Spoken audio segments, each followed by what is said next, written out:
Здравейте, приятели! Сега ще ви кажа един много лесен трик, с който да разберете дали в някое заведение ви цакат с евтин алкохол или с неотлежал алкохол или просто искат да ви минат. В чашата ми има над 10 годишно уиски и ще направя една суха проба.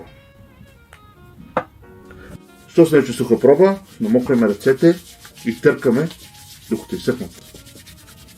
Ето абсолютно сухи са и помирисваме. Така, ако уискито е под 10 години, ще усетите зърнена закуска, препечен хляб или ако е фалшиво, може и нищо не усетите.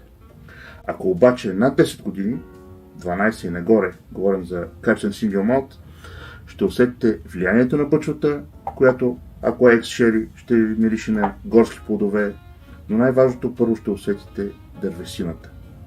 Значи, ако е под 10 години, зърнена закуска и печен хляб. Ако е над 10 години, дървесина и влиянието на бъчвата, която е отлежала. Не бъдете балъци, разпознайте уискито само по миризмата.